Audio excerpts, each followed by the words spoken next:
Friends, welcome to DS classes. और आज हम स्टार्ट करने वाले हैं कंप्यूटर के बारे में कुछ इंटरेस्टिंग क्वेश्चंस पढ़ने के लिए, और जो परीक्षा के पॉइंट ऑफ व्यू से बहुत ही इंपॉर्टेंट है।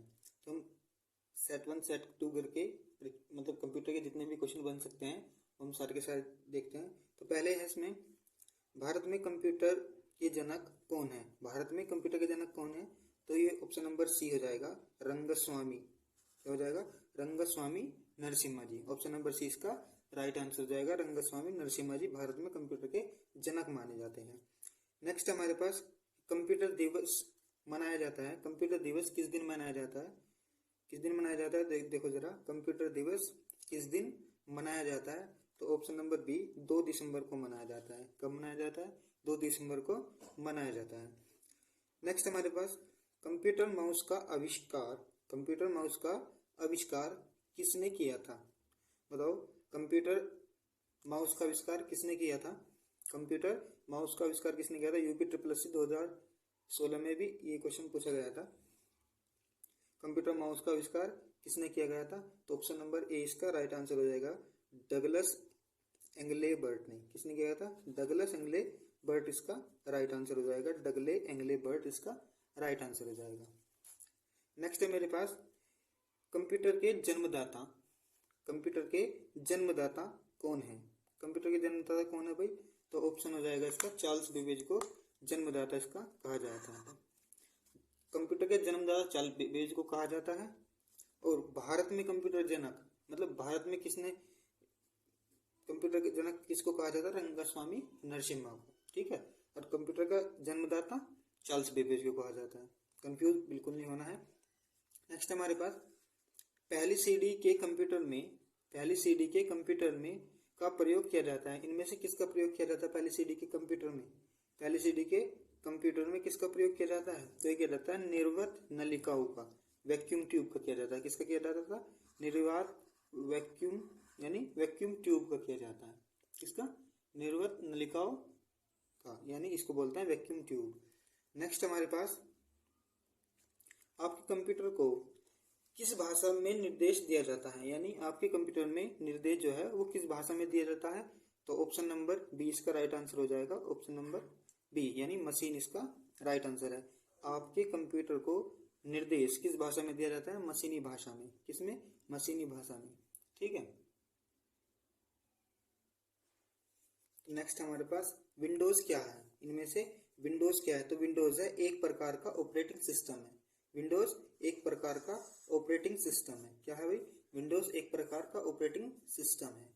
नेक्स्ट है कंप्यूटर की दूसरी पीढ़ी किस पर आधारित थी? कंप्यूटर की दूसरी पीढ़ी इनमें से किस पर आधारित थी? तो ऑप्शन नंबर डी इसका राइट आंसर हो जाएगा, ट्रांजिस्टर पर आधारित थी। कंप्यूटर की दूसरी पीढ़ी ट्रांजिस्टर पर आधारित थी। नेक्स्ट है कंप्यूटर की ऊर्जा प्रणाली को कितने घटकों में बांटा जाता है? कंप्यूटर की ऊर्जा प्रणाली को कितने घटकों में बांटा जाता है? तो 3 घटकों में बांटा जाता है। कितने? 3 घटकों में इसको बांटा जाता है। कंप्यूटर की कार्य प्रणाली को 3 घटकों में बांटा जाता है। नेक्स्ट है कंप्यूटर प्रणाली में निम्न में से क्या इनपुट डिवाइस का उदाहरण नहीं है? कंप्यूटर प्रणाली में इनमें से इनपुट डिवाइस का उदाहरण नहीं है। ऑप्शन नंबर डी इसका राइट आंसर हो जाएगा, प्रिंटर का। तो नेक्स्ट हमारे पास कंप्यूटर प्रणाली में एएलयू का क्या तात्पर्य है? कंप्यूटर प्रणाली में एएलयू का फुल फॉर्म क्या है भाई? तो अर्थमेटिकल लॉजिकल यूनिट। क्या है? Arithmetical logical unit. Arithmetical logical unit इसका राइट आंसर हो जाएगा।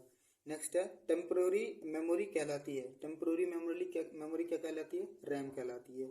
क्या कहलाती है? रैम कहलाती है।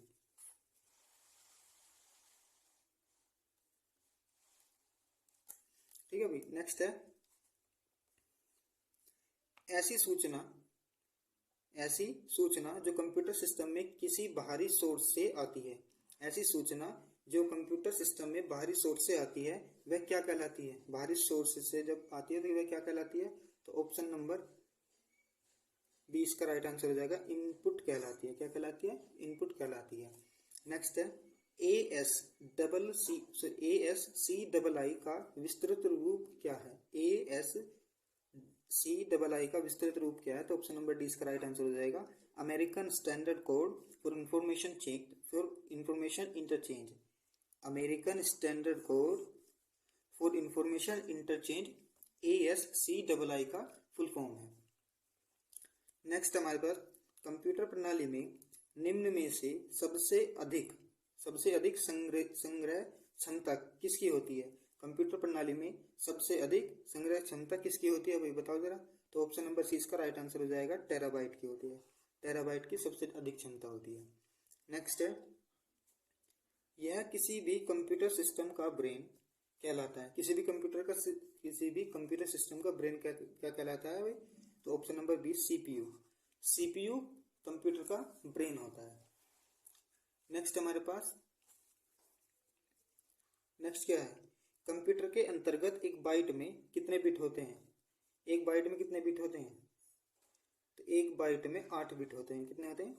8 बिट होते हैं भाई। कितने होते हैं? 8 बिट। तो नेक्स्ट हमारे पास कृत्रिम बुद्धिमत्ता कंप्यूटर का किसी पीढ़ी के संबंधित है। यानी कृत्रिम बुद्धिमत्ता कंप्यूटर का किस पीढ़ी से संबंधित है? तो ऑप्शन है हमारे पास प्रथम पीढ़ी के कंप्यूटर, तृतीय पीढ़ी कंप्यूटर, पांचवी पीढ़ी कंप्यूटर या फिर सातवीं पीढ़ी के कंप्यूटर। तो ऑप्शन नंबर सी इसका राइट आंसर हो जाएगा। ये हो जाएगा पांचवी पीढ़ी के कंप्यूटर। क्या बोला मैंने? कृत्रिम बुद्धिमत्ता कंप्यूटर का किस पीढ़ी से संबंधित है? वो पांचवी पीढ़ी से संबंधित है। नेक्स्ट हमारे पास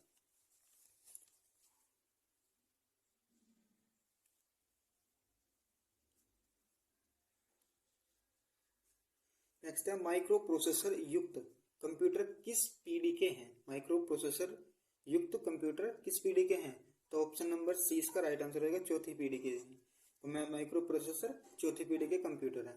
नेक्स्ट है, कंप्यूटर अपने परिणामों को भविष्य हेतु सुरक्षित रखता है। कंप्यूटर अपने परिणामों को भविष्य हेतु सुरक्षित रखता है। किसमें? अपनी मेमोरी में सुरक्षित रखता है। भाई अब हमने कोई फाइल बनाई तो उसको सेव कहाँ करेंगे? मेमोरी में करेंगे। तो वो अपने आगे दोबारा देखने के लिए वो अपनी मेमोरी में सेव करता है। नेक्स्ट हमारे पास कंप्यूटर प्रणाली में CD-ROM द्वारा क्या दर्शाया जाता है? कंप्यूटर प्रणाली में CD-ROM द्वारा क्या दर्शाया जाता है? तो ऑप्टिकल डिस्क। क्या बोलते हैं इसको? Optical disc. नेक्स्ट हमारे पास कंप्यूटर में डाटा का किस रूप में भंडारण होता है? कंप्यूटर में डाटा का किस रूप में भंडारण होता है? वो तो होता है बाइनरी में। किसमें होता है? बाइनरी इसका राइट आंसर हो जाएगा। नेक्स्ट क्या हमारे पास? कंप्यूटर प्रणाली में निम्न में से क्या प्रोग्रामिंग भाषा नहीं है? यानी निम्न में से इन सब में से प्रोग्रामिंग भाषा नहीं है कंप्यूटर की। तो ऑप्शन नंबर डी इसका राइट आंसर हो जाएगा, लोटस। ये कंप्यूटर प्रोग्रामिंग भाषा नहीं है। नेक्स्ट है, किस कंप्यूटर की परमानेंट मेमोरी क्या कहलाती है? किसी कंप्यूटर की परमानेंट मेमोरी क्या कहलाती है? तो ऑप्शन नंबर सी इसका राइट आंसर हो जाएगा, रोम। परमानेंट मेमोरी कहलाती है रोम। ठीक है, तो टेम्परेरी रोम कहलाती है। नेक्स्ट हमारे पास 1 गीगाबाइट में कितने मेगाबाइट बाइनरी के बराबर है? यानी 1 गीगाबाइट कितने मेगाबाइट बाइनरी के बराबर है? बताओ, 1 गीगाबाइट कितने मेगाबाइट के बराबर है? तो ऑप्शन नंबर बी 1024 के बराबर है। किसके? 1024 के बराबर है। भारत का पहला सुपर कंप्यूटर इनमें से कौन सा है? भारत का पहला सुपर कंप्यूटर तो क्या नाम है उसका? परम कंप्यूटर भारत का पहला सुपर कंप्यूटर है। ठीक है, नेक्स्ट हमारे पास नेक्स्ट क्या है? निम्न में से कौन सा अस्थायी मेमोरी या अस्थिर मेमोरी के रूप में जाना जाता है? इनमें से कौन सा स्थिर और अस्थिर मेमोरी के रूप में, या फिर अस्थायी मेमोरी या फिर अस्थिर मेमोरी के रूप में जाना जाता है? तो ऑप्शन नंबर ए इसका राइट आंसर हो जाएगा, रैम। रैम तो हो गया टेम्परेरी अस्थिर, और रोम हो गया तुम्हारा परमानेंट मेमोरी। ठीक है, नेक्स्ट हमारे पास कंप्यूटर में दूसरी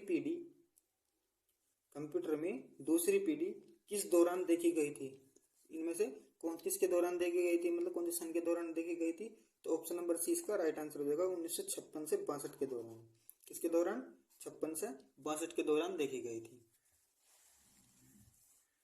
किसके दौरान? इनमें से कौन सी पीढ़ी, दूसरी पीढ़ी 1956 से 62 में आ गई थी। तो नेक्स्ट हमारे पास नेक्स्ट क्या है? कंप्यूटर के 4 प्रमुख कार्य का निम्नलिखित में सही क्रम कौन सा है?